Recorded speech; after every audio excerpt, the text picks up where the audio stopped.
जेबे जेबे आपण मानक घरे केक बनवाई इच्छा हुए मन को आपण मानकर विभिन्न प्रकार सामग्री आसे जमती दही क्षीर मैदा ड्राई फ्रूट्स बटर पेपर एवं फूड कलर या बिना तो परफेक्टली आपण मानकर केक बनी ही पारिबनी। किंतु फ्रेंड्स एठी आपण माने देखि पारुछंती एठी मु जो हाथ रे केकटा धरछि यह बिना क्षीर दही एवं बिना बटर पेपर रे एवं बिना साधा पेपर रे ही मु बनैछि। आ एठी आपण माने देखि पारुथिबे केकटा केते स्पंजी हेछि आ तार लुकटा पूरा चॉकलेट केक भली देखा जाउची। नमस्कार दर्शक बंधु प्रियदर्शिनी होम फूड चैनल को आपण मानकु अनेक अनेक स्वागत। तेबे आजिर रेसिपी को फुल वॉच करंतु वीडियो भल लागिले लाइक करबा सहित एमिति नुवा रेसिपी देखिया पई चैनल को सब्सक्राइब करंतु। तेबे चलंतु आजिर रेसिपी स्टार्ट करबा। तो एई रेसिपी बनैबा पई आपण माने कोनोसी कप गिन्ना एवं मेजरमेंट कप को सेट करि नेबे। तो एठी प्रथमे गोटे फुल गिना दे दोची सुजी सेही गिना रे माप करिके अध गिना मु एठी मिल्क पाउडर दे दोची। एबे कोन करबा ना गोटे पैन गरम करबा आमे एठी कलर यूज करने बा फूड कलर यूज करने। तो नेचुरल कलर आनिबा पई मु एठी 3 चम्मच चीनी दे दोची ताको आमे प्रथमे कैरामेलाइज करबा। तो एठी देखंतु आकु लगातार एमिति गोळेई चलिबे जे पर्यंत एहा मेल्ट न हेई आसीची बा परफेक्ट कलर न हेई आसीची। तो एठी देखंतु किछि समय मेल्ट कला परे चीनी हमरो हल्का टिके मेल्ट हे गलानी। बे चीनी रे बबल्स आसीबा जाय लगातार गोळौथिबा। एठी बबल्स आसी गला परे आमे आवश्यक अनुसार पानी दे दबा। तो एठी मो प्राय गोटे कप पाखा पाखी पानी देछि। एबे आको भलो भाबरे मिसेई नबा।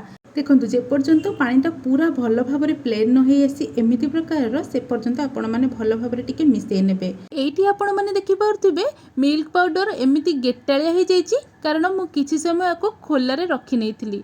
आपण माने एई भूल जमा भी मो भूली करिवेनी। प्रथमे आपण माने सुजी सहित मिल्क पाउडर को भलो भाबरे मिसेई नेबे तापरे अलगा जिंस सब अरेंज करिवे। तो एठी मु कोन करछि ना आको भलो भाबरे स्पून सहायता रे एमिति टिके प्रेस करी करी भांगी नउछि। मते टिके एक्स्ट्रा परिश्रम करिबा पई पड़िला। तो आपण माने एई जिंसटा को ध्यान रे रखिबे नहले तो उषुम पानी रे आको भलो भाबरे सुजी एवं मिल्क पाउडर को मिसेई नेबे।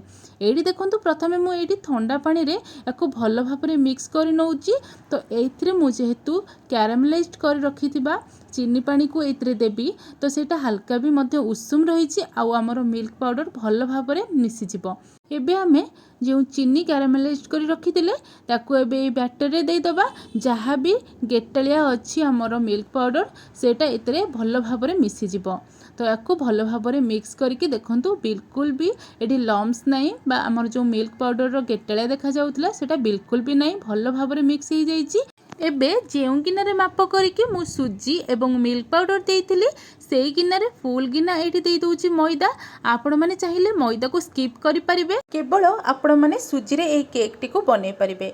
एठी देखंतु मैदा देइ सला पर एबे ए बैटर को भलो भाबरे मिक्स करि नउछि। बैटर रो कंसिस्टेंसी आपण माने देखि पारुथिबे बिल्कुल भी पतला नाही कि बिल्कुल भी मोटा नाही।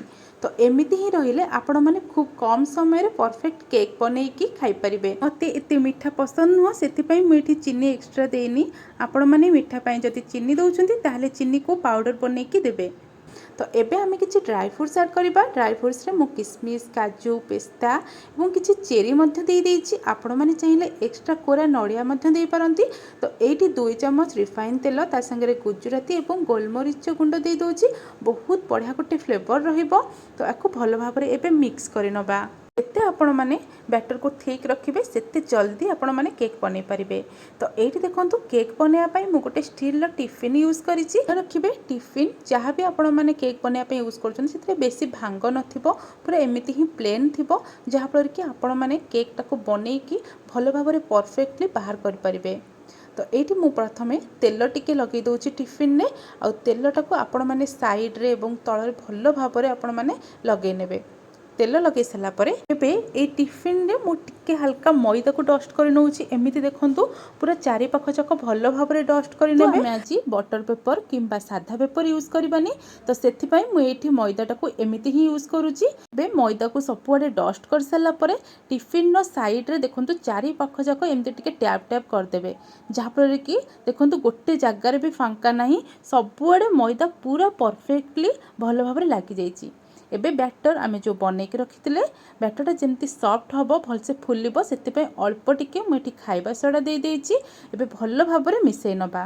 आगुरी बिल्कुल भी खाइबा सोडा पकेबेनी। जेतेबेले आपण माने टिफिन रे ए बैटर टिको देबे ता पूर्वरु आपण माने खाइबा सोडा देके आपको भल भाव मिक्स करेंगे। तापरे आपण माने जेउतरे आपण मानकर केक टाको बनेबे सेइतरे बैटर टाको देदेबे। एटी बैटर सबको दे सारा पर पुणी थे टिके टिफिन को तले एमती टिके टैप टैप कर नौची जेमती एयर बबल्स गुड़ाक बाहर जीवो बैटरटा परफेक्टली टिफिन रे बसिबो।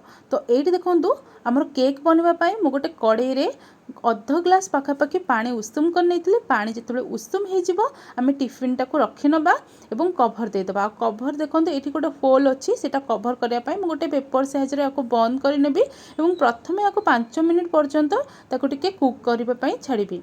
ये 5 मिनिट हो गला देखो ऊपर लेयरटा आमर भल भाव बसीगला। एबे मु कौन करना टिके सजे नौ केक ऊपरटा बहुत भल देखा कि काजू किसमिस एवं चेरी रे आपको सजे नौ आपण मैंने जमी डिजाइन बनई पारे। तो ये देखूँ आपको भल भाव में डेकोरेट कर पुणी थे कभर कर नवा मुझे 15 मिनिट कभर कर नौ 15 मिनिट पर मुझे चेक करी। तो ये देखो 15 मिनिट पाखापाखि हो गला। मुझे गोटे छुरी साहाय्य यार मझीरू देखूँ एमती टिके मझीरू ही सदाबले चेक करेंगे कारण मझीटा आमर टिके मोटा थाए पारे छुरी रे बैटर लगी। तो आउ किसी समय आम आपको सीझापी दबा। तो आउ 15 मिनिट ये मु कुक कर नौ। तो ये पूरा आमर अध घंटा पाखापाखि हो गला। पुणी थे आपको मुझे चेक करुँची देखूँ ये बिल्कुल भी आमर छुरी रे बैटर लगुनि ताने आमर केकटा पूरा परफेक्ट बनीगला। एबे गोटे प्लास साहाय्य में आराम से आपको काढ़ी नौ मन रखिए गैस टाक ऑफ करेंगे तापर काढ़े कारण हाथ में बांफ जमी न पड़े। तो ये देखूँ मुझे बाहर कर नौ आपको ठंडा हाँपाई छाड़ी। गरम रे केक को जमा भी बाहर करेंगे पूरा ठंडा हाँपाई देवे सेमती कले केकटा आमर परफेक्टली बाहर को बाहरी पार। तो ये देखूँ आमर पूरा केकटा भल भाव में ठंडा हो गला। प्लेट को उल्टे प्रथम मुझे बाहर कर नौ। आमर केक रो बैगटा मुझे देखा देखूँ किसी साइड्रु भी भांगिनी आउ परफेक्टली आमर केकटा बाहर के आसी बिना पेपर रे बिना बटर पेपर रे आपण माने एमिति परफेक्टली केक पाई परिबे। तो ये देखो मो केक रो साइड गुड़ाक भी आपण मानकु देखौछि केते सुंदर भाव में फुलिकी रही। केक रो कलर भी आपण माने देखि पारथुबे पूरा परफेक्ट रही। पूरा बेकरी रू केक आणला भलिया ही आपण मानकु लागिवो। आ एटी केते स्मूथ रही केते स्पंजी रही आपण माने देखि पारथुबे। तो एटी चलंतु आमे केक टी को काटी नबा। काटिबा समय भी आपण माने देखि पारथुबे केते स्पंजी हेछि। आ एठी म आपण मानकु बाहर करके भी गोटे पीस देखौछि भितर रो लेयर आपण माने देखि पारथुबे केते बढ़िया से आपण माने एटी जालीदार बनीछि ता संगे केते स्मूथ बनीछि। ता संगे आमे जो काजू किसमिस ए सब देथिले आपण माने हल्का हल्का देखि ही पारुथिबे। आ ए केक को आपण माने निश्चिंत घरे बनातु बहुत टेस्टी रहबो बहुत इजी मध्य रही घरे बनै पारिबे। बेसी सामग्री ही आपण मानको किनिबा पई पड़िबनी घरे थिबा सामग्री रो बनै पारिबे। तो मैं मैदा यूज करछि आपण माने खाली सुजी रे ही बनै पारिबे।